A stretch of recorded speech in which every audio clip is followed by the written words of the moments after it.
Hello everyone, this is Anjali and welcome to my channel Learning Pillars, and today's topic is sound. So सबसे पहले sound में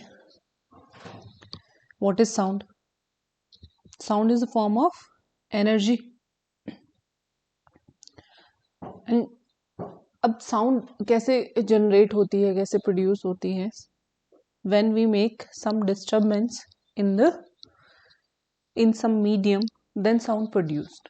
Suppose आपने कोई इस तरीके से आवाज प्रोड्यूस करी या कोई बर्तन नीचे गिरा दिया या आपने कोई भी छोटी सी साउंड प्रोड्यूस करी, तो हम क्या कर रहे हैं, हम क्या फॉर्म कर रहे हैं, हम डिस्टरबेंस कर रहे हैं किसमें, मीडियम में. यहाँ पे मीडियम क्या है, एयर.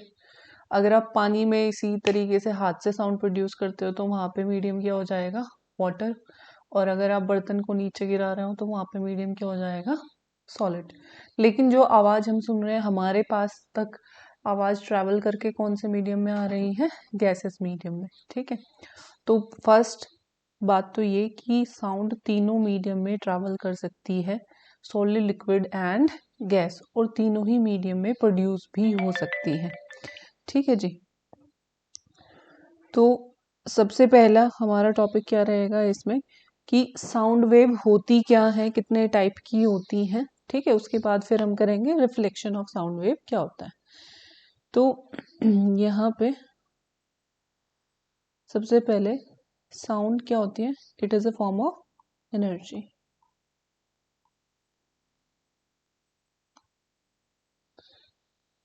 एनर्जी और कैसे जनरेट होती है, when some disturbance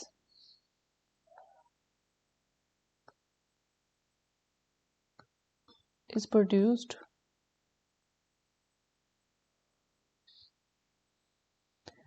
when some disturbance is produced. ये स्पेलिंग चेक कर लेना, देखी नहीं मैंने ध्यान से. is produced in some medium, in any medium, so that is called medias, है ना. in any medias कौन कौन सा होता है, सॉलिड या फिर लिक्विड या फिर गैस, है ना. Any one of the medium, if some disturbance is produce then sound will be generate. Okay, तो साउंड जब जनरेट होती है होता क्या है, क्यों जनरेट होती है, क्योंकि हर एक मीडियम सॉलिड हो, लिक्विड हो या गैस हो, that is made up of tiny particles and those particles are known as atoms और मॉलिक्यूल्स. हम सब जानते हैं कि एटम या मॉलिक्यूल कहते हैं जो छोटे पार्टिकल्स होते हैं. अगर हमने डिस्टर्बेंस क्रिएट किया है तो दैट मीन्स हमने किसको डिस्टर्ब किया है, पार्टिकल्स को डिस्टर्ब किया है, उनकी मोशन को डिस्टर्ब किया है. ठीक है, तो दैट्स वाई हम साउंड वेव को क्या कहते हैं, मैकेनिकल वेव भी कहते हैं, क्योंकि हमने क्या किया है, पार्टिकल्स को डिस्टर्ब किया है, तो उन पार्टिकल्स की काइनेटिक एनर्जी या फिर पोटेंशियल एनर्जी क्या हो जाएगी, चेंज हो जाएगी. काइनेटिक एनर्जी, या सपोज आप अपना हैंड क्या कर रहे हो, हवा में बार बार वेव कर रहे हो, है ना, इधर उधर ऐसे घुमा रहे हो, तो वो भी एक साउंड प्रोड्यूस कर रहा है, इधर इधर ऐसे बार बार इधर जब आप कर रहे हो, क्योंकि वो यहाँ से एयर के पार्टिकल को क्या कर रहा है, डिस्टर्ब कर रहा है. आप अपने कान के पास हाथ लेके जाओ और वहां पे 2-3 बार उसको अप एंड डाउन करो तो आपको एक हल्की सी आवाज सुनाई देती है ना. तो ये क्या है, साउंड है. तो साउंड को हम क्या कहते हैं, मैकेनिकल वेव भी कहते हैं. मैकेनिकल वेव भी कहते हैं क्योंकि इसमें पोटेंशियल या फिर काइनेटिक एनर्जी क्या होती है, पार्टिकल्स की चेंज होती है. तो साउंड वेव हमारे पास कितने टाइप की होती है, 2 टाइप की होती है. एक होती है लॉन्गिट्यूडनल और दूसरी होती है ट्रांसवर्स. दूसरी कौन सी होती है, ट्रांसवर्स. ज्यादातर जो साउंड वेव होती है वो लॉन्गिट्यूडनल वेव की फॉर्म में ही ट्रैवल करती है. अब लॉन्गिट्यूडनल क्या होता है, एक पेज पे बता देते हैं. लॉन्गिट्यूडनल वेव क्या होती है, लॉन्गिट्यूडनल वेव होती है जब मीडियम के, सपोज यहाँ पे क्या है, मीडियम है और मीडियम के पार्टिकल में हमने क्या किया, डिस्टर्बेंस कर दिया, है ना. और मीडियम के पार्टिकल डिस्टर्ब होके कैसे ट्रैवल कर रहे हैं, जैसे हमारी वेव ट्रैवल कर रही है। अगर मीडियम के पार्टिकल भी along the propagation of sound wave ही चलते हैं, ऐसे ही चल रहे हैं आगे की तरफ, अपनी जगह को नहीं छोड़ते हैं, हमेशा क्या करते हैं, जो मीडियम पार्टिकल होते हैं, मीडियम पार्टिकल करते हैं वाइब्रेट। और वाइब्रेशन आप सब समझते हो कि वाइब्रेशन क्या होती है, अपनी मीन पोजीशन को छोड़े बिना मीन पोजीशन पे ही रहते हैं, बस हल्का सा इधर और हल्का सा इधर क्या कर रहे हैं, बार बार स्विंग कर रहे हैं या वाइब्रेट कर रहे हैं इसको, है ना, अपनी मीन पोजीशन को छोड़े बिना इधर और इधर जा रहे हैं। जैसे कि पेंडुलम होता है, पेंडुलम का थ्रेड तो इससे कनेक्टेड रहता है ना, तो यहाँ मीन पोजीशन को छोड़े बिना इधर उधर उसके घूमता रहता है। तो इस मोशन को बार बार जब रिपीट करते हैं तो पीरियोडिक कहते हैं। तो यहाँ पे भी कौन सी मोशन हो रही है, पीरियोडिक मोशन ही है, वाइब्रेशनल मोशन है। पार्टिकल अपनी जगह को छोड़े बिना क्या कर रहे हैं, वाइब्रेट कर रहे हैं अपनी मीन पोजीशन के अराउंड। और वो कैसे कर रहे हैं, थोड़ा आगे जाते हैं फिर पीछे आते हैं, आगे जाते हैं पीछे आते हैं, इस तरीके से along the propagation of sound wave. तो हमारी जो वेव होती है वो इस तरीके से ट्रैवल करती है, और इसमें जो पार्टिकल्स हैं वो किस तरीके से along the propagation of sound wave भी कर रहे हैं। अब ट्रांसवर्स क्या होती है, ट्रांसवर्स होती हैं जब मीडियम के पार्टिकल जैसे ये है मीडियम के पार्टिकल अपनी मीन पोजीशन को छोड़े बिना वाइब्रेट तो कर रहे हैं, लेकिन अब अलोंग द प्रोपेगेशन नहीं कर रहे हैं, perpendicular to the propagation, perpendicular to the propagation की जहां पे भी है उस पोजीशन के 90 डिग्री इधर और इधर, मतलब अलोंग 90 डिग्री तो प्रोपेगेशन हो गया है ना, इस पॉइंट पर 90 डिग्री ऐसे है, इस पॉइंट पर 90 डिग्री ऐसे है। जैसे ये पॉइंट है यहाँ पे, इस पॉइंट पर 90 डिग्री क्या होगा ये, तो अपनी मीन पोजीशन से थोड़ा सा इधर और थोड़ा सा इधर जब वाइब्रेट करें तो इसको हम कहते हैं transverse. When mediums particle propagate perpendicularly to the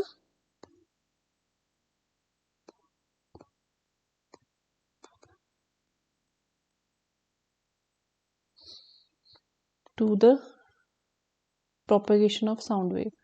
propagation का मतलब होता है चलना, propagation of sound wave, this is called transversal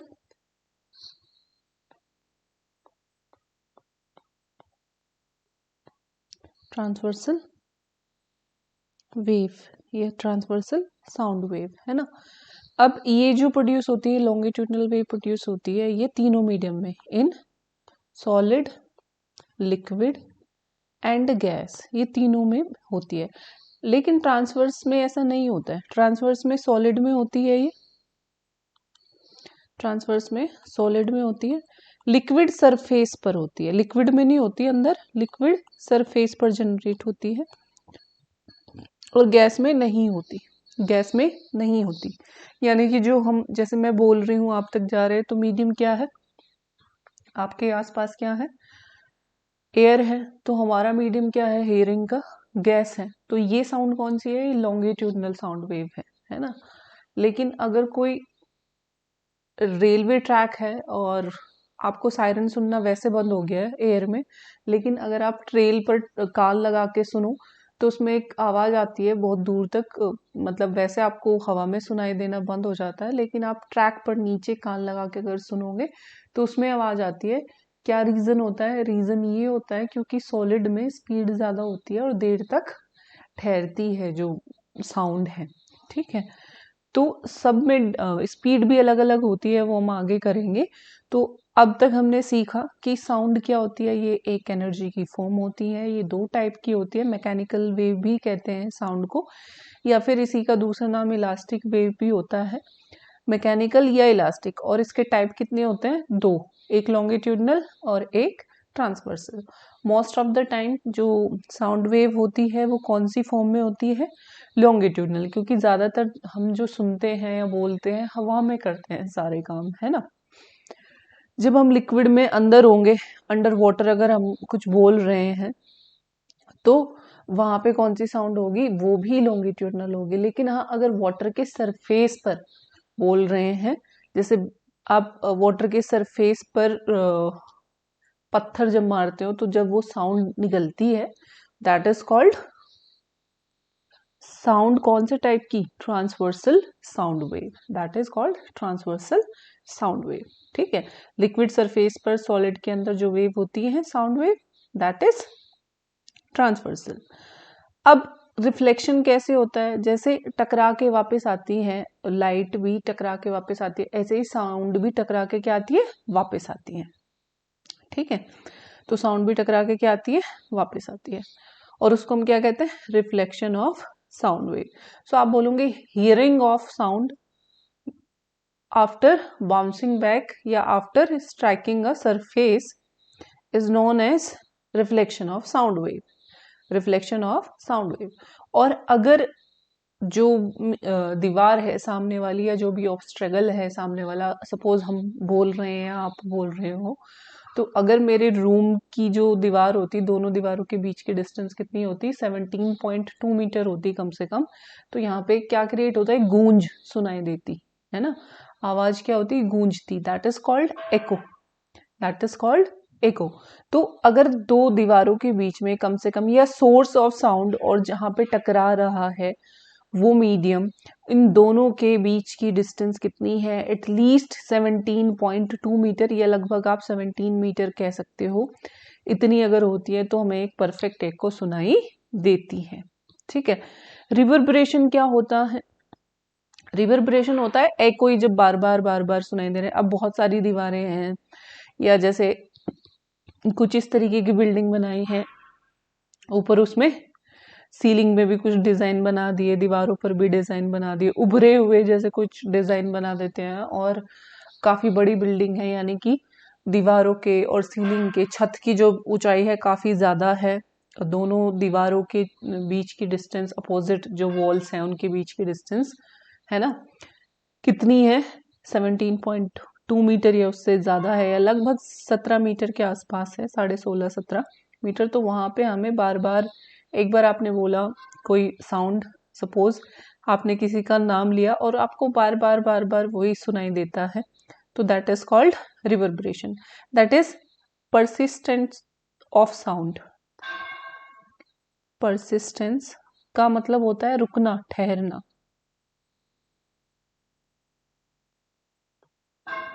of sound after multiple reflection, ये एक ही लाइन में हो गया, आफ्टर मल्टीपल रिफ्लेक्शन, बार बार रिफ्लेक्ट होके बार बार साउंड क्या है, बोला आपने एक बार लेकिन कई सेकंड रह गई कमरे में आवाज, और बार बार आपको वही नाम सुनाई दे रहा है, दैट इज कॉल्ड रिवर्बरेशन। तो ये हुआ साउंड, साउंड के टाइप। और साउंड के टाइप में क्या था ये हमने दो टाइप पढ़े थे, लॉन्गिट्यूडनल और ट्रांसवर्स। अब बात आती है इसकी प्रॉपर्टीज क्या होती है, ये तो साउंड के टाइप हो गए है ना। एको क्या होता है भाई, एको भी साउंड जब हमको टकरा के सुनाई देता है उसको हम एको कहते हैं। तो साउंड की यहाँ पे फिजिकल प्रॉपर्टी क्या हुई, आपने देखा यहाँ पे कि साउंड हमारा इस तरीके से ट्रैवल करता है, ऐसे ट्रैवल करता है। तो आपके दिमाग में सबसे पहले आएगा कि ये लाइन क्या शो करता है, ये लाइन शो करता है एक्चुअली, जब मैं मीडियम पार्टिकल आपको समझा रही थी ना, तो उसमें मैंने बोला था एक मीन पोजीशन, तो ये होती है मीन पोजीशन, ये क्या होती है, मीन पोजीशन। और मीन पोजीशन के यानी कि वो जो वाइब्रेशन था, मैक्सिमम पार्टिकल का वाइब्रेशन था, एक तरफ इधर एक तरफ इधर, तो ये मैक्सिमम वाइब्रेशन है, एक बार ऊपर की तरफ एक बार नीचे की तरफ। तो इनको हम क्या कहते हैं, इनको हम कहते हैं ट्रफ और क्रस्ट। ठीक है, इनको हम कहते हैं ट्रफ और क्रस्ट। तो मीन पोजीशन से ट्रफ और क्रस्ट, या तो ट्रफ बोल दो या तो क्रस्ट बोल दो, है ना, कि मैक्सिमम डिस्टेंस जो होती है उसको हम क्या कहते हैं, उसको हम कहते हैं, उसको हम कहते हैं एम्पलीट्यूड। यहाँ पे इस यहाँ से मीन पोजीशन से ये जो मैक्सिमम डिस्टेंस है इसको हम कहते हैं एम्पलीट्यूड ऑफ साउंड। और इसको हम किससे डिनोट करते हैं? डिनोटेड बाय ए। इसकी यूनिट होती है मीटर, क्योंकि सारे डिस्टेंस जो एसआई यूनिट होती है, एसआई यूनिट को हम क्या कहते हैं? एसआई यूनिट को हम कहते हैं मीटर। भाई लेंथ की जो एक सेकेंड, लेंथ की जो एसआई यूनिट होती है वो हमेशा क्या होती है? मीटर। ठीक है। अब ये मैंने कहा कि इनको या तो ट्रफ का या तो क्रेस्ट का, तो ये मैंने आपको क्रेस्ट का बताया। ट्रफ का भी अगर ये कहूँगी, गहराव जो होता है उसको हम ट्रफ कहते हैं, और ये जो भार होता है इसको हम क्रेस्ट कहते हैं। तो इसको भी आप ए ही बोलोगे, है ना, ईदर ट्रफ और क्रेस्ट। इसको भी हम क्या कहते हैं? ए। ये भी क्या हो गया? ए। ये भी क्या हो गया? ए। ऐसा यूनिट क्या हो गई? मीटर। अब 2 कंसेक्यूटिव क्रेस्ट या फिर 2 कंसेक्यूटिव ट्रफ के बीच की जो हॉरिजॉन्टल डिस्टेंस होती है उसको हम क्या कहते हैं? Wave length. उसको हम क्या कहते हैं? Wave length. ये हो गए डिस्टेंस बिटवीन 2 कंसेक्यूटिव, एक के बाद एक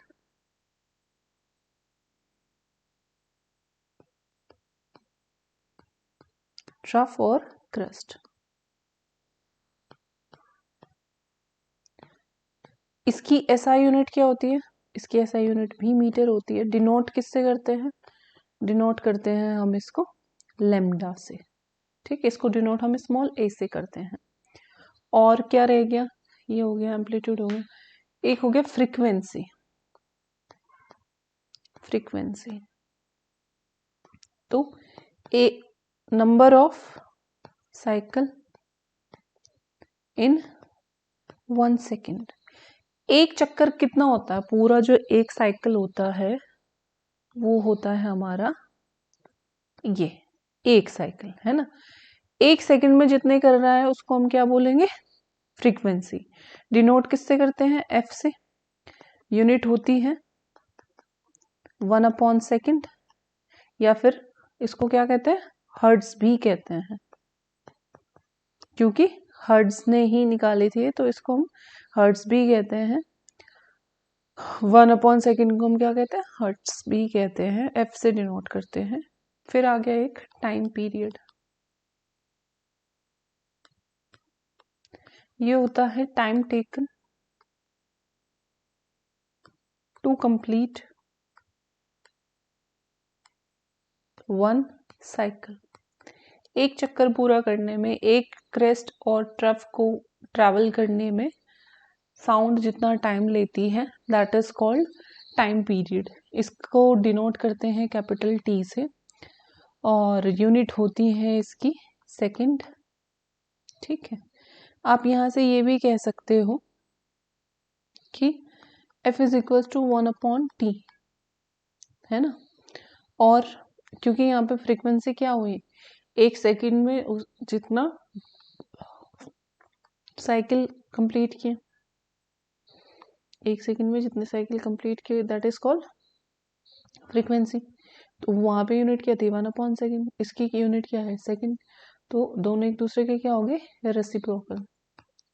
तो T is equal to 1/F, या फिर F is equal to 1/T। एक होता है V।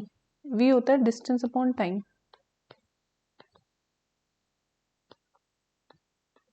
तो डिस्टेंस क्या है यहाँ पे? लैम्डा।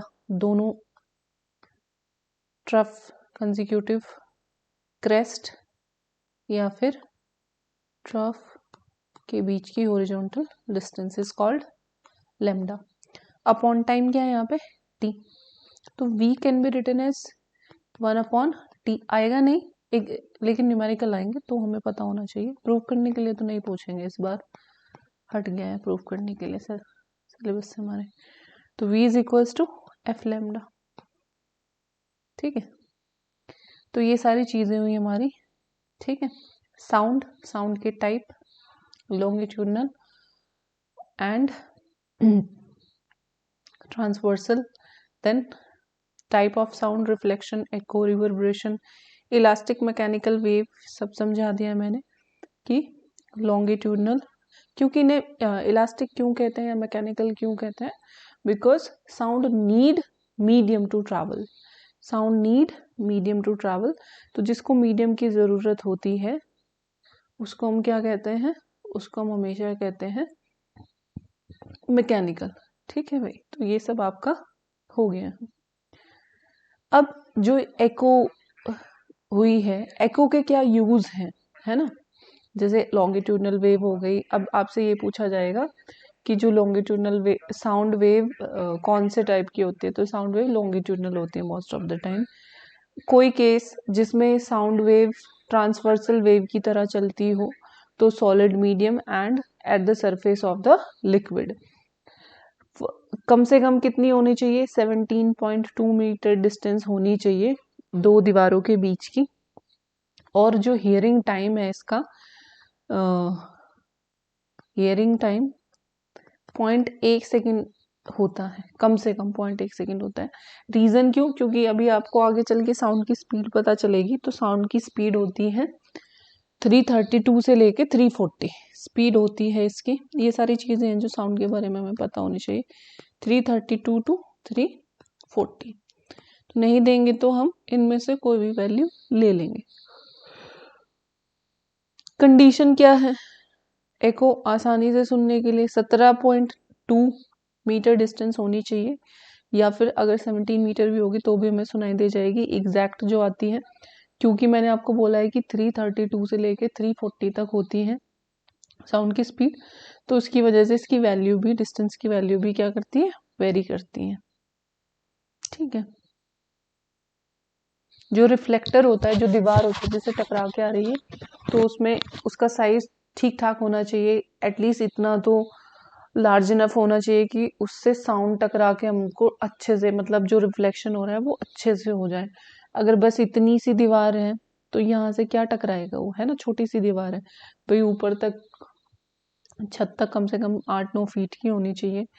जो साउंड की इंटेंसिटी होती है, ऐसा नहीं कि आपने बहुत धीरे से बोला और तब कोशिश कर रहे हो कि हमको एको सुनाई दे, तो ये भी पॉसिबल नहीं होगा। जो लाउडनेस है, जो इंटेंसिटी है, क्योंकि लाउडनेस और इंटेंसिटी एक दूसरे पर ही वो वेरी करते हैं, एक दूसरे पर ही निर्भर करते हैं।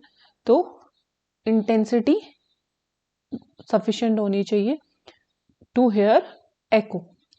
अब एको का इस्तेमाल कहाँ करते हैं, और एको ये तो बता दिया कि use of echo by bats, dolphin and fisherman.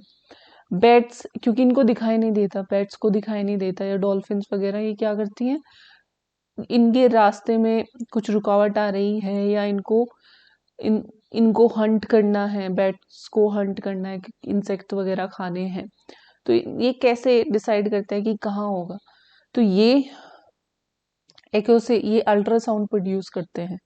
कौन, क्या साउंड, बैट्स, डॉल्फिन एंड माइस। ठीक है, बैट्स, डॉल्फिन एंड माइस जो होते हैं ये प्रोड्यूस करते हैं, प्रोड्यूसेस अल्ट्रासाउंड। एक चीज रह गई आपकी, दैट इज फ्रीक्वेंसी जो होती है मोर देन 20,000 हर्ट्ज, है ना, मोर देन 20,000 हर्ट्ज की फ्रीक्वेंसी ये प्रोड्यूस करते हैं। जो हमारी ऑडिबल रेंज होती है ना साउंड की, वो 20 to 20,000 हर्ट्ज होती है, ये ऑडिबल रेंज है। इससे लेस देन 20 से लेस देन 20 हर्ट्ज को क्या बोलेंगे हम, इसको बोलेंगे हम इंफ्रा।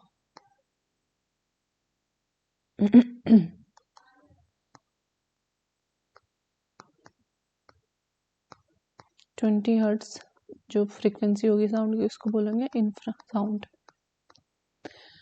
और मोर देन 20K, 20,000 को 20K लिख सकते हो आप, 20K हर्ट्ज को बोलते हैं हम अल्ट्रासाउंड। अल्ट्रासाउंड, ठीक है। अल्ट्रासाउंड आपने देखा भी होगा, किसी को पेट में दर्द हो तो अल्ट्रासाउंड करते हैं, है ना, निकालने के लिए डिजीज की भाई क्यों है अलग अलग बॉडी पार्ट्स में। तो ये इनके यूजेस हैं।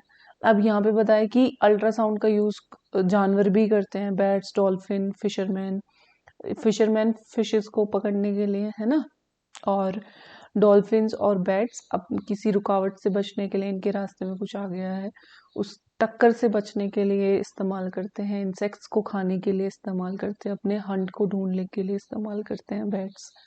Uses of echo by sonar, जो सोनार होता है ये एक इंस्ट्रूमेंट होता है, साउंड नेविगेशन एंड रेंजिंग पर काम करता है। इससे साउंड प्रोड्यूस करी जाती है और फिर कितने सेकंड में इसके पास साउंड वापस आ रही है ये देखा जाता है सोनार से, है ना।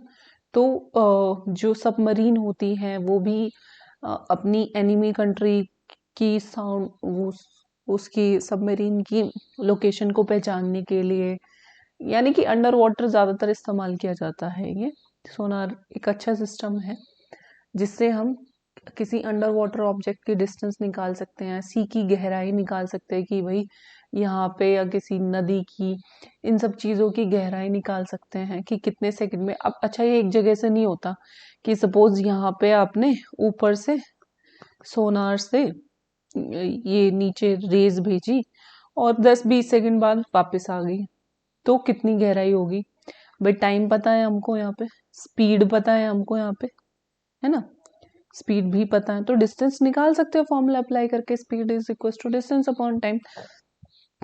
तो जरूरी नहीं है ना नीचे हो सकता है कुछ ऑब्स्टेकल हो, तो 10-12 जगह से या 5-6 जगह से कम निकालते हैं, देखते हैं फिर इतना ही इक्वली टाइम है क्या या 1-2 सेकंड का फर्क है। तो वहां से हर जगह से आप डिस्टेंस निकालोगे 5-6 जगह से और उसका एवरेज वैल्यू निकाल देते हैं, ठीक है। ऐसे ही सबमरीन भी, जैसे सामने से कुछ बड़ी फिश आ रही है या कुछ टकराने वाला है, या जो शिप्स वगैरह होते हैं सब में सोनार का इस्तेमाल किया जाता है। Echo method is used and this process is called echo depth sounding. Medical use मैंने अल्ट्रासाउंड का आपको बता ही दिया ऑलरेडी। फ्री वाइब्रेशन, अच्छा ये अल्ट्रासाउंड का हुआ। अब इंफ्रा की मैंने बात करी थी, तो ज्यादा तो नहीं पूछा जाता है, सिर्फ आपसे ये पूछा जाएगा कि गिव सम एग्जाम्पल जो साउंड प्रोड्यूस करते हो, इंफ्रा साउंड प्रोड्यूस करते हो, है ना, और जो अल्ट्रासाउंड प्रोड्यूस करते हो, वो एग्जाम्पल आपसे पूछा जाएगा और कुछ ज्यादा नहीं पूछा जाता है, ठीक है। तो जो वोल्केनो वगैरह होते हैं, जब वो इरप्ट होते हैं, लाइटनिंग जो हमें इंफ्रा हम सुन नहीं रहे हैं, फर्स्ट ऑफ ऑल जो लाइटनिंग की, थंडरिंग की जो आवाज आप सुनते हो वो ऑडिबल में आ रही है, जो हम नहीं सुन सकते हम उसकी बात कर रहे हैं, और ये 20 से लेस देन है, ठीक है। तो वोल्केनो से जो पहले आवाज, जैसे कुत्ते वगैरह जो डॉग्स हैं वो रोने लगते हैं अगर कुछ अर्थक्वेक आना है या वो कुछ बुरा होने वाला है, तो वो पहले पहले रोने लगते हैं क्योंकि वो अल्ट्रासाउंड और इंफ्रासाउंड दोनों साउंड को सुन सकते हैं, ठीक है, दैट्स वाई। तो अर्थक्वेक से जो साउंड आती है जिनको डॉग्स अच्छे से सुन पाते हैं, ये एग्जाम्पल हो गया। तो जनरेट कहाँ कहाँ से होती है ना, जो भी मिट्योर्स वगैरह कभी अगर टकराते हैं तो उनसे भी इंफ्रासाउंड निकलती है, ठीक है। तो ये आपको ध्यान रखना है। एक आपको फॉर्मूला याद रखना है, जो आपको फॉर्मूला तो एक ही है, v is equal to F lambda, F is equal to 1/t। ये सारे फॉर्मूले आपको याद रखने हैं, ठीक है। और एक इसमें मेरे को याद आ रहा है, इंफ्रासाउंड में शायद रीनोसोर्स भी आते हैं, राइनोसोर्सेस, एलिफेंट्स, राइनोसोर्सेस, हिपोपोटामस, ठीक है। वो आप देख लेना एक बार, आपकी बुक में दिए होंगे दोनों के, क्योंकि कम से कम 3-3 एग्जाम्पल तो आप दोनों के याद करके जाना। तो अल्ट्रासाउंड में बैट्स, डॉल्फिन एंड फिशरमैन 3 कर सकते हो, और इंफ्रा में एक तो एलिफेंट्स ही हो गया,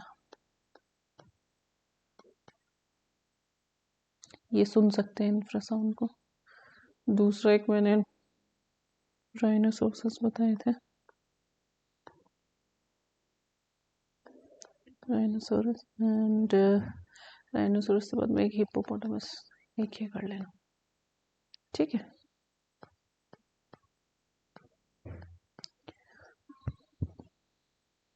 तो ये कुछ एग्जाम्पल है, और डॉग्स का भी दिया था मैंने, क्योंकि अर्थक्वेक वगैरह आने से पहले ये रोने लगते हैं, या कुछ भी बुरी चीजें अगर होने वाले, क्योंकि ये साउंड सुन लेते हैं, वही रीजन होता है, बाकी कोई रीजन नहीं होता है कि ये क्यों वो होते हैं, क्योंकि ये साउंड सुन पाते हैं, ठीक है। तो ये आपको एग्जाम्पल याद रखने हैं। अब है वाइब्रेशन, जो है वो वाइब्रेशन दो टाइप के होते हैं, एक फ्री और एक डैम्प्ड, या जिसको हम कहते हैं फोर्स। वाइब्रेशन आपके किस तरीके के हैं, ये वाइब्रेशन है आपके इस तरीके से बताया कि मीन पोजीशन से upward, crest and downward, trough mean position के दाएं बाएं ये क्या करते हैं, up and down trough and crust form करते हैं, यानी कि वाइब्रेट करते हैं।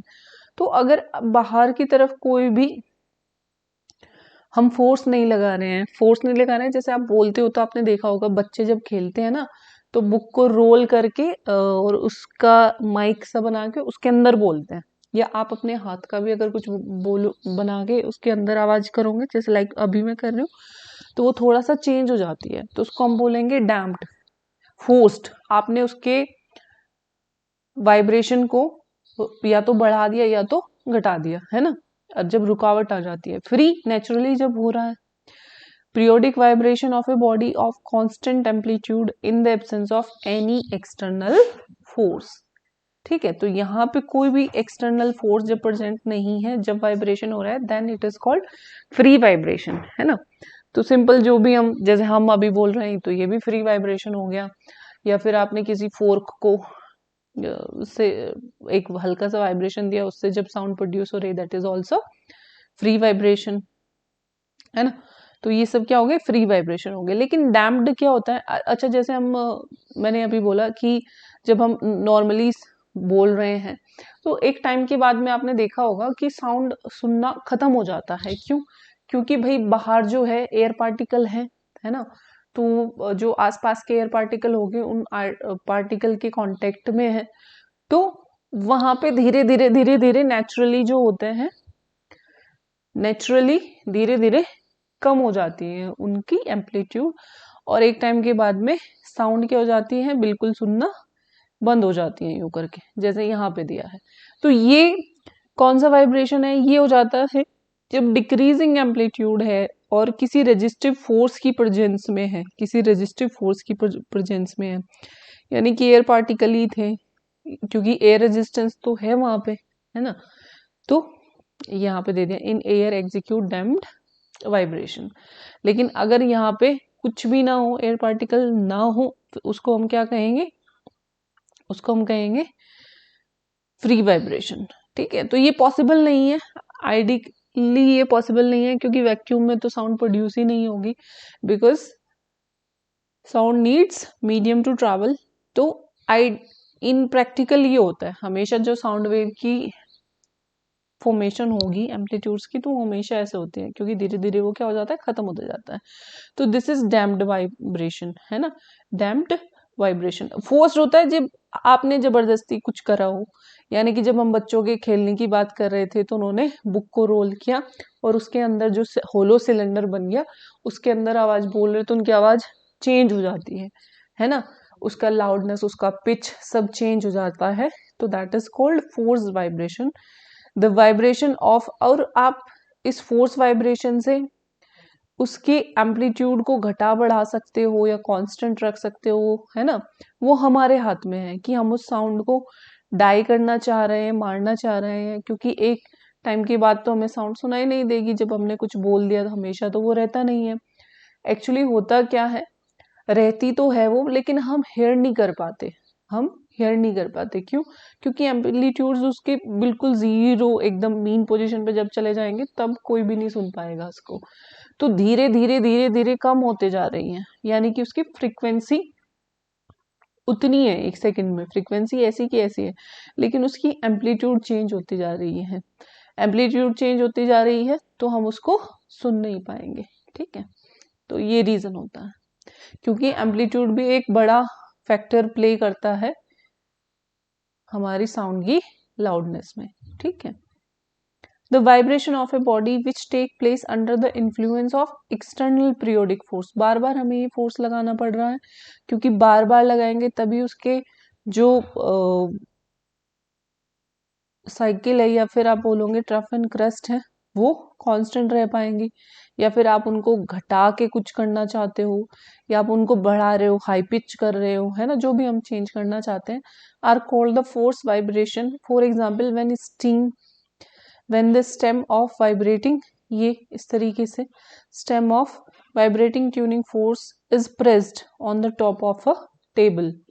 The tuning fork forces the table top to vibrate with its own frequency. जब आप इसको ऐसे दबा दो तो ये भी वाइब्रेट करने लगता है, इसका जो टेबल का जो टॉप है उससे भी एक साउंड जनरेट होने लगती है क्योंकि आपने इसको प्रेस कर दिया, ठीक है। रेजोनेंस, रेजोनेंस होता है जब फ्रीक्वेंसी, स्पेशल केस होता है फोर्स वाइब्रेशन का ही, ठीक है।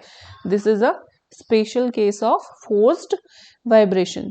जब आप एक्सटर्नली फ्रीक्वेंसी को इक्वल कर देते हो नेचुरल फ्रीक्वेंसी के, जब एक्सटर्नल जो हम बार बार फोर्स लगा रहे हैं उसकी जो फ्रीक्वेंसी है वो क्या हो जाए, वो इक्वल हो जाए नेचुरल फ्रीक्वेंसी के, तो इसमें क्या होगा, जो हमारी बॉडी होगी वो एक इंक्रीज्ड एम्पलीट्यूड के साथ वाइब्रेट करना शुरू कर देगी, उससे जो साउंड जनरेट हो रही है उस साउंड की एम्पलीट्यूड क्या होगी, बढ़ जाएगी, है ना, उस साउंड की एम्पलीट्यूड बढ़ जाएगी और इस फिनोमेना को हम क्या कहते हैं, रेजोनेंस, ठीक है।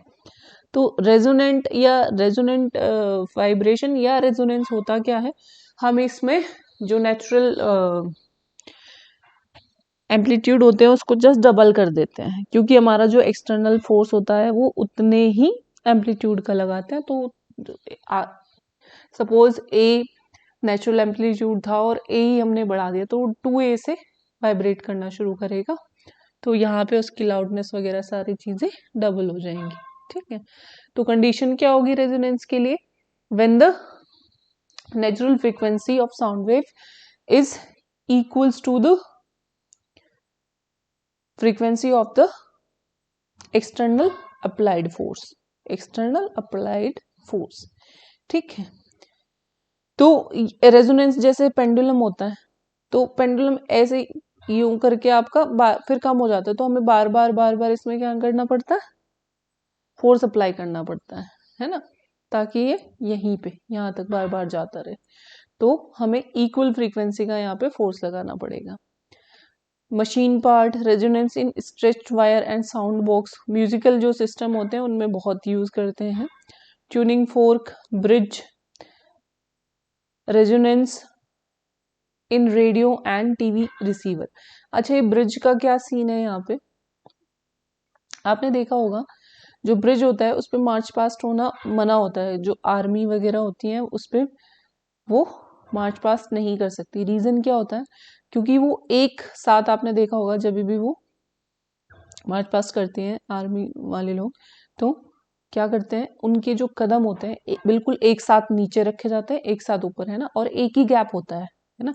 तो जब बार बार वो एक साथ उतना फोर्स लगाएंगी हर एक कदम, उस टाइम पे क्या होता है, वहां पे एक्सटर्नल जो फोर्स होता है अगर वो ज्यादा हो गया या फिर इक्वल हो गया, किसके, जितना स्ट्रेंथ उस ब्रिज की है ना, तो अगर उससे ज्यादा हो गया तो वो क्या होगा, ब्रेक हो जाएगा, टूट जाएगा, तो इसलिए मार्च पास्ट करना अलाउड नहीं होता ब्रिज पे, है ना।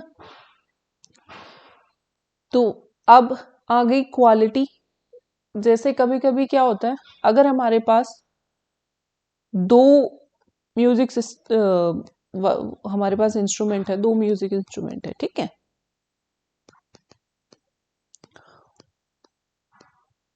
और दोनों से सेम फ्रीक्वेंसी की जो साउंड जनरेट हो रही है, सेम फ्रीक्वेंसी, सेम लैम्डा यानी कि सेम वेवलेंथ, सेम एम्पलीट्यूड, सब कुछ सेम है, ठीक है, सेम टाइम पे जनरेट होनी शुरू हुई है, स्टिल हम पहचान कर सकते हैं कि ये साउंड इस म्यूजिक सिस्टम की है, ये साउंड इस म्यूजिक सिस्टम की है। तो वो सारी चीजें अब हम पढ़ेंगे कि कैसे हम पता कर सकते हैं। फिर जैसे एक ही फोर्स से कोई आवाज लगा रहा है, एक बार आपको कोई मेल बुला रहे हैं, एक बार आपको कोई फीमेल बुला रहे हैं, तो ज्यादातर क्या होता है, जो मेल होते हैं उनकी साउंड थोड़ी भारी होती है और जो फीमेल होती है उनकी साउंड थोड़ी हाई पिच रहती है, चुभने वाली सी साउंड होती है ना। रीजन क्या रहता है, क्योंकि जो फीमेल होती है उनकी जो एम्पलीट्यूड होती है, उनकी एम्पलीट्यूड कंपैरेटिवली या पिच आप बोलोगे हाई पिच रहता है, जो साउंड होता है वो हाई पिच रहता है, तो इसलिए लाउडनेस ज्यादा होती है फीमेल की साउंड में as compare to the male. Male जो साउंड होती है थोड़ी सी भारी होती है ना। तो अब हम पढ़ेंगे लाउडनेस, टिम्बर, ये सारी चीजें क्या होती है जिससे कि हम साउंड को पहचान सके या साउंड में डिफरेंस को जान सके, ठीक है। तो फर्स्ट इज लाउडनेस। लाउडनेस मतलब कितना तेजी से या कितने धीमे से, धीरे से, सुरीला बोला जा रहा है। तो ये क्या है जिससे हम, it is the property by virtue of which a loud sound can be distinguished from a faint one. जो धीमे से एकदम सुरीली आवाज में जो निकल रही है, अगर आप उससे अलग बता सकते हो कि भाई ये तेज आवाज है, तो उसको हम क्या, वो property, that property is called loudness, ठीक है। भले ही सेम पिच हो, फ्रीक्वेंसी सेम हो, टाइम पीरियड सेम हो, लेकिन लाउडनेस हमें बता देगी कि, अब लाउडनेस डिसाइड कौन करता है, लाउडनेस डिसाइड करता है एक्चुअली एम्पलीट्यूड। तो दो साउंड वेव है हमारे पास, एक इस तरीके से है, तो यहाँ पे अगर ये सेम हो जाए, ये भी सेम है, लेकिन ये आप देख रहे हो ये थोड़ा सा कम है और ये थोड़ा ज्यादा है, तो ये ज्यादा लाउडनेस होगी, इसकी लाउडनेस ज्यादा है ना, इससे, इसकी लाउडनेस से। रीजन की यहाँ पे एम्पलीट्यूड ज्यादा हुआ है ना, तो एम्पलीट्यूड डिसाइड करता है लाउडनेस को। इंटेंसिटी, कितनी जल्दी हमारे तक पहुंच रही है, इंटेंसिटी होता है कितनी जल्दी हमारे तक पहुंच क्या रही है वो साउंड, तो स्पीड हो गया बेसिकली, है ना। पिच, तो पिच हमने वही बताया कि एक की आवाज तुम्हें बहुत फिर भी सही लग रही है, एक की आवाज हमको कानों में चुभ रही है, जबकि फ्रीक्वेंसी वगैरह सब सही था। तो रीजन क्या होता है, ये ऐसा पीक्ड अगर है किसी का साउंड जनरेट, तो वो क्या होता है, हाई पिच होता है, और ये अगर इस तरीके से सॉफ्ट है, ये ठहराव के साथ आ रहा है, तो वो आवाज हमें इतनी चुभेगी नहीं। तो ये हाई पिच है, ये लो पिच, ठीक है। देन क्वालिटी या टिम्बर, सारी चीजें सेम है, still we can able to distinguish between two sound, then that quality is known as timbre या फिर क्वालिटी। क्योंकि क्वालिटी या क्वालिटी क्यों कहते हैं, क्योंकि वायलिन से जो साउंड निकल रही है वो अलग तरीके की होगी, है ना, और जो गिटार से निकल रही है वो अलग तरीके की होगी, ठीक है। लाउडनेस और इंटेंसिटी आपस में कैसे रिलेट करती हैं या रिलेट नहीं करती हैं, ये क्या होता है, लाउडनेस और इंटेंसिटी सेम नहीं है ना। इंटेंसिटी थी स्पीड और लाउडनेस था amplitude, if you remember. Loudness measure है, मेजर करती है as a measure of the response of ear to the sound, कि कितनी आवाज हमें तेज लग रही है या कम लग रही है ना। Even when two sound are of equal intensity, we may hear one as louder and the other as faint one, है ना, थोड़ी सी कम वन। तो loudness is subjective quantity with while intensity being measurable quantity।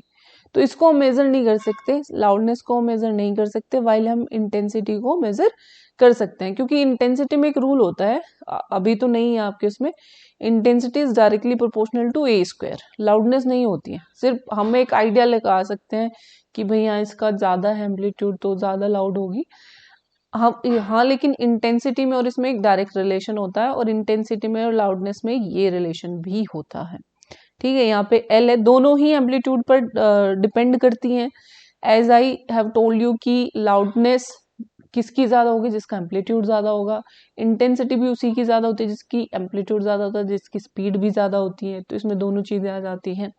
तो दोनों में relation जो होता है वो कुछ इस तरीके से होता है, L is equal to K log I, where L is the loudness and I is the intensity. ठीक है, सो ये आपको याद रखना है फॉर्मूला। अब क्या फैक्टर है ये, आगे एम्पलीट्यूड का स्क्वायर, एक में 1 डिस्टेंस का स्क्वायर, तो ये आपको यहाँ पे करना नहीं है कुछ भी। ठीक है, यहाँ पे आपको जो फॉर्मूले याद करने हैं, फॉर्मूले याद करने हैं आपको, V is equal to F lambda, T is equal to 1/f,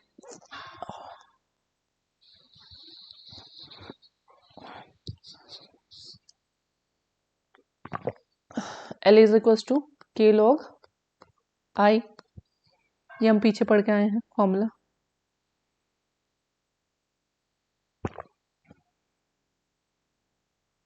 ठीक है, ये फॉर्मूले हमें याद करने, 3 फॉर्मूले, बाकी और हमें कुछ ज्यादा याद करने की जरूरत नहीं है। साउंड वेव के type, longitudinal and transversal, some example of ultrasound and infrasound. Ultrasound में आप एग्जांपल याद कर सकते हो, माइस, डॉल्फिन एंड बैट्स, और इंफ्रा में डॉग्स एंड एलिफेंट। भाई इंफ्रा में आता है, मैंने आई थिंक क्या बोला, इसमें लिख देती हूँ मैं, मुझे अल्ट्रा में बैट्स, डॉल्फिन एंड फिशरमैन था एक, यूज करता है फिशरमैन, है ना। तो बैट्स एंड डॉल्फिन एंड माइस, आप 3 अगर एनिमल्स की याद करना चाहते हो। और इंफ्रा में डॉग्स, अर्थक्वेक में जनरेट होती है, डॉग्स हियर कर पाते हैं, है ना। अच्छा, अल्ट्रा में 5 साल से नीचे के बच्चे भी आते हैं, जो 5 साल तक के बच्चे होते हैं, they can hear a sound up to 35,000 hertz. तो कभी कभी आ जाता है 35,000 हर्ट्ज तक 5 ईयर ओल्ड बच्चे सुन पाते हैं। ठीक है, तो उनके सुनने की कैपेबिलिटी हमसे ज्यादा होती है, उनकी हियरिंग कैपेसिटी हमसे ज्यादा होती है। और ये मैंने आपको बताया था, एलिफेंट्स, डायनासोर्स, हिपोपोटामस। ठीक है, ये याद कर लेना, ये पीछे लिखा हुआ है। तो ये दूसरा एक और पूछ लिया जाता है कि जो साउंड होती है उसकी जो इंटेंसिटी होती है, उसकी जो लाउडनेस होती है, वो किस में मेजर करी जाती है ना। जो लाउडनेस होती है वो हमेशा डेसिबल में ही मेजर करी जाती है। Loudness is measure always a decibel. ठीक है, डेसिमल नहीं है, डेसिबल है। ठीक है, तो इसकी यूनिट पूछ ली जाती है, बाकी कुछ नहीं पूछा जाता। कुछ एग्जाम्पल आएंगे, क्वेश्चन आएंगे कुछ न्यूमेरिकल, जो मैं आपको कराऊंगी।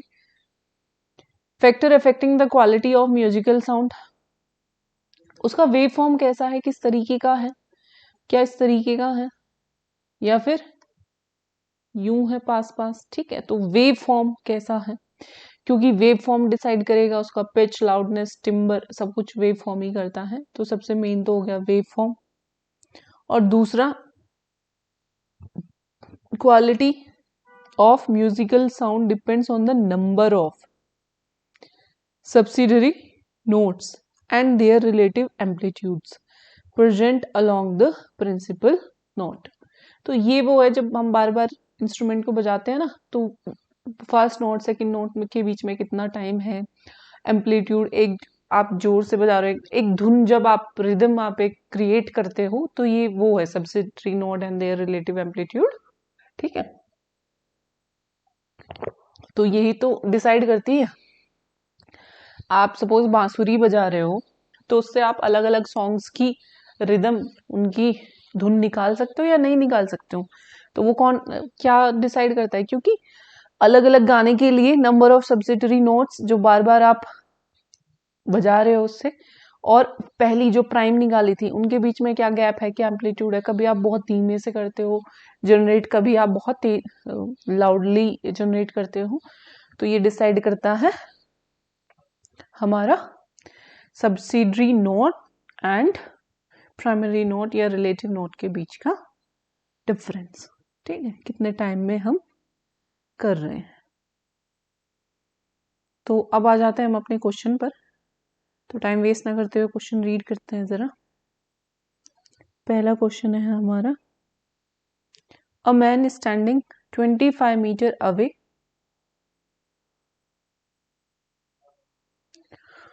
From a wall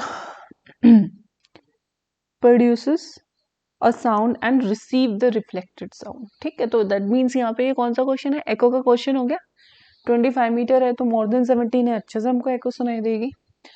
calculate the time after which he receive the reflected sound if the speed of the sound is 350। तो लगभग जो एवरेज वैल्यू होती है वो मैंने बताई थी 332 टू 340। अगर नहीं देते तो आप 340 ही लोगे, या 342 एग्जैक्ट आप स्टैंडर्ड वैल्यू ले सकते हो हमेशा, 342।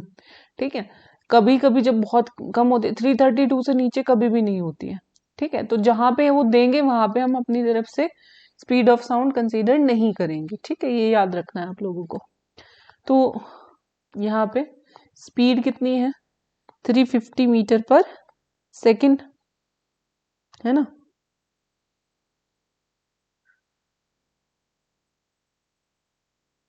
और डिस्टेंस कितना है, 25 मीटर। कैलकुलेट द टाइम, पहला आपको टाइम निकालना है, कितने टाइम में रिसीव करता है ना। तो एक बात बताओ, यहाँ से यहाँ पे सोर्स है हमारे पास, है ना, ये सोर्स ऑफ साउंड है, ये क्या है, सोर्स ऑफ साउंड है। तो चलो हम इधर ना करके, अदरवाइज तो ये हमें सन की तरह लगेगा, है ना। तो कुछ इस तरीके से बना देते हैं, यूं करके, ये सोर्स ऑफ साउंड है। और ये जो सोर्स ऑफ साउंड है, यहां से जो साउंड निकलती है वो 350 मीटर पर सेकंड की निकलती है। इससे 25 मीटर की दूरी पर, 25 मीटर की डिस्टेंस पर एक रुकावट है ना, यहाँ से रिफ्लेक्शन हो रहा है साउंड का। तो पहले तो साउंड को रिफ्लेक्ट होने के लिए पहले यहाँ तक पहुंचना पड़ेगा। ठीक है, and that distance is D. और फिर वापस जा रहे हो, एक बार तो साउंड आ रही है, यहाँ तक पहुंची, टकराई, और टकरा के वापस चली गई इसी पॉइंट से। तो कितना डिस्टेंस ट्रेवल किया है साउंड ने, 2D। कितना डिस्टेंस ट्रेवल किया है, 2D। तो यहाँ पे वेलोसिटी इज इक्वल टू क्या हो गया, 2D upon time. Then velocity है 350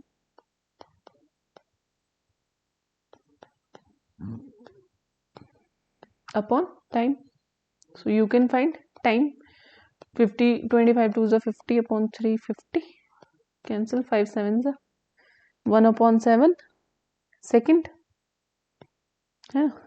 तो 7 1 जा 7 पॉइंट लगाओगे 10.1, फिर 3 बचेगा, 7 4 जा 28, 2 बचेगा, 7 2 जा 14, फिर कितने 6 होंगे, 6 बचेंगे, तो 7 8 जा, तो लगभग आप ये चलते जाएगा क्योंकि ये रेशनल नंबर है।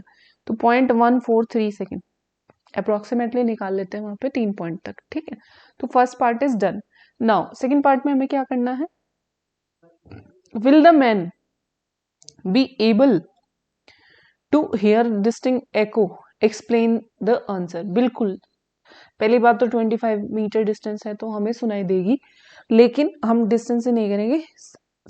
सेकेंड पार्ट में आंसर है यस, बी पार्ट में आंसर है yes, since least hearing time for echo is 0.1 second. मैं बताया था मैंने शुरुआत में ही, इज 0.1 सेकेंड।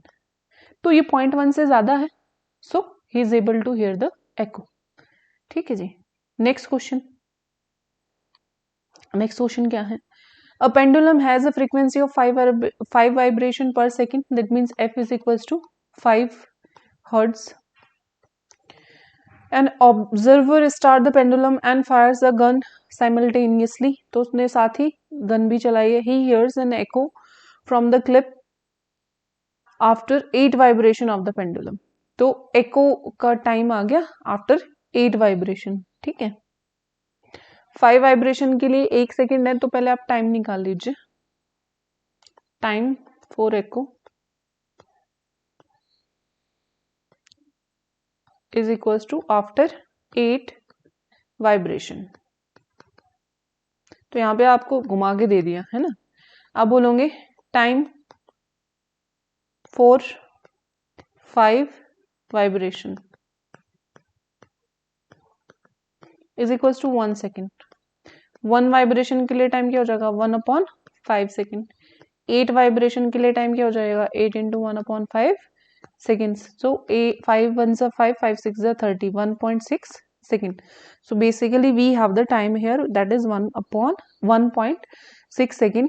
And उसके बाद में हमें क्या है, if the velocity of the sound is v is 340 metre पर सेकेंड. तो हमें कुछ चेंज तो करना नहीं है क्योंकि मीटर पर सेकेंड में गिवन है. We have to find the distance between the cliff and the observer. तो v is equals to क्या होता है 2d/t. 340 is equals to 2d/1.6 implies d is 1.6/2.8. सो ये आपका आंसर आ जाएगा 272 मीटर. ठीक है. तो this is your value. Next question is a person standing between the vertical cliffs produces the sound 2 successive echo are heard at 4 second and 6 second. ठीक है. So the difference between 2 successive echo is 4 and 6. तो difference आ गया 2 second का, है ना. और speed पे भी देख लेंगे क्या इफेक्ट पड़ेगा. Calculate the distance between the cliffs. So यहाँ पे दोनों के बीच की क्या निकालनी है हमको, डिस्टेंस निकालनी है डी. यहाँ पे सपोज कोई मैन है जिसने साउंड प्रोड्यूस करी है. अ पर्सन इज स्टैंडिंग बिटवीन है, सॉरी यहाँ पे मैन हो गया. Between the 2 vertical cliffs produces the sound 2 successive echo. यहाँ से और ये यहाँ से कोई तो एक पास होगा, कोई एक इससे दूर होगा. तो 1 से 4 सेकंड में और 1 से 6 सेकंड में. तो इसको थोड़ा सा आप डिस्टेंस पे करोगे तो आपको इमेज से ही क्लियर हो जाएगा. इसको थोड़ा सा डिस्टेंस पे कर लो क्योंकि यहाँ से थोड़े ज़्यादा टाइम में सुन रहा है ना. यहाँ से 6 सेकंड में और यहाँ से 4 सेकंड में वो साउंड हेयर करता है. We have to calculate the distance. तो यहाँ की टोटल डिस्टेंस को निकालना है.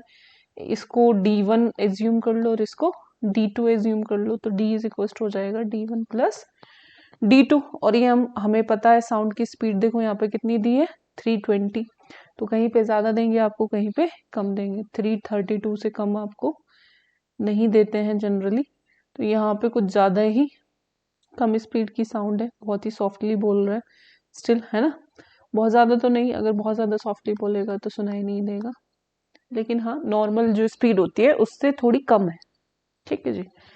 तो यहाँ पे d1 के लिए लगा देंगे 320 is equals to 2d1/4 implies d1 is equals to 320 into 4/2.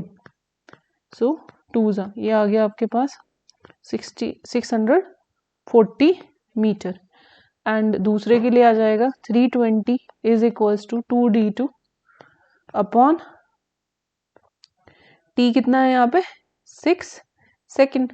implies d2 is equals to 320 into 6/2 से 3 तो 960 metre. Total distance between both cliffs कितना आ जाएगा भाई, दोनों को ऐड कर दो. 640 plus 960 that means 1600 metre.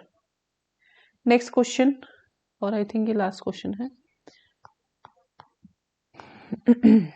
Next question है हमारा, a person is standing at a distance x in front of a cliff, fires a gun. ठीक है, तो ये क्लिफ है, इससे कितनी डिस्टेंस पर है, एट ए डिस्टेंस x, और यहां से इसने गन चलाई। ठीक है, तो another person B standing behind the person A, यहाँ पे A है, behind the person A eight a distance y from the Cliff, यहां से कितने डिस्टेंस पर है, y डिस्टेंस पे, यहाँ पे एक दूसरा मैन B खड़ा हुआ है। Here's the sound, here's two sound of the fired shot after 2 seconds and 3 seconds respectively. Calculate x and y। तो पहली तो साउंड वो तब सुनेगा जब इसने जनरेट करी होगी, तो 2 सेकंड है, और जब यहां से वो साउंड गई और यहां से टकरा के वापस आई, तो उसके लिए कितना लगता है इसको, 3 सेकंड लगता है। उसके लिए कितना लगता है इसको, 3 सेकंड लगता है, और speed of sound is 320 metre. ठीक है, तो हमारे पास टाइम है, स्पीड है, वी कैन फाइंड डिस्टेंस, और हमें डिस्टेंस क्या निकालनी है, दोनों के बीच की। Calculate X and Y. ठीक है, so we have to find the distance of both the man from the cliff. So यहाँ पे फॉर्मूला हर बार यही लगने वाला है, speed is equal to distance upon time. ठीक है, तो यहाँ पे हमारे पास एक साउंड तो से सुनाई दी 2 सेकंड में, है ना, तो ये जो डिस्टेंस है, अगर मैं इसको दूसरे कलर से करूं, ये वाली डिस्टेंस, ये हो जाएगी y माइनस एक्स, है ना। मैं यहाँ पे लिखूं टाइम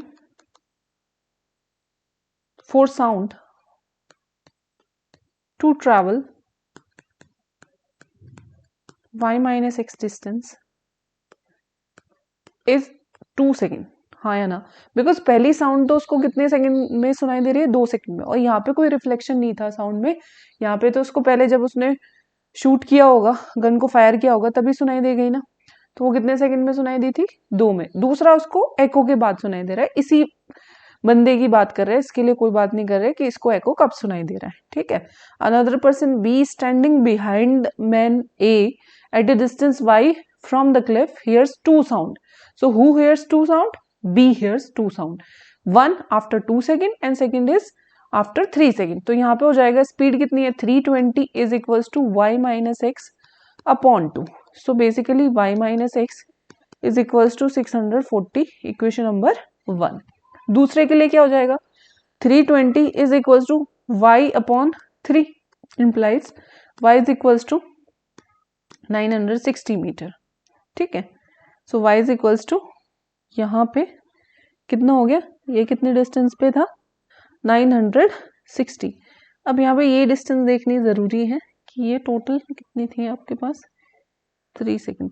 नहीं भाई, ये देखना पड़ेगा ये कितने हो जाएगा, साउंड पहले ये गई और फिर टकराई, तो ये हो जाएगा x plus y, y plus x, है ना, क्योंकि पहले इसने फायर किया तो यहां तक गई, क्योंकि यहाँ पे जब यहां से चलनी शुरू हुई तब इसने सुन लिया, कितना था, 2 सेकंड। अब यहां से साउंड गई और फिर ये आई यहां तक की, तो y plus x upon 3 is equal to this, तो y plus x is equal to 960। अभी हम यहां से क्या निकाल सकते हैं, दोनों को ऐड कर दो, सो 2y इज इक्वल टू कितना हो जाएगा, जो लास्ट वाला था हमारा क्वेश्चन उसमें 1600 आता है ऐड करके, है ना, metre. So y is equals to 800 metre. यहाँ पे y की वैल्यू रख सकते हैं हम इस वाली इक्वेशन में, तो यहाँ से आ जाएगी x की value, x is equals to कितना आ जाएगा, 800 माइनस 640 यानी कि 160 मीटर। दोनों की इन्हीं की वैल्यू निकालनी थी हमें। These are your answer. So this is all for today. Sound में बाकी आपको कुछ भी नहीं करना है, साउंड में बस इतना ही आता है। सो डोंट वरी, बहुत ही आसान चैप्टर है। आई होप आपको अच्छे से समझ आया होगा। अगर आपको फिर भी कोई डाउट रहता है किसी भी प्रॉब्लम में, और आपको नोट्स कैसे लगी, आज मैंने थोड़े शॉर्ट ही यूज़ करे हैं, ज़्यादा नहीं, आपका टाइम भी सेव होगा, एग्ज़ाम टाइम है तो ज़्यादा डिटेल में नहीं पढ़ा है, सिर्फ वो पढ़ा है जो आपका एग्ज़ाम में आने वाला है, जिसको आप छोड़ के नहीं जा सकते, ठीक है। तो this is all for today. If you have any problem please write in comment box and don't forget to subscribe my channel, share my channel and press the like button. Thank you so much. We will meet tomorrow.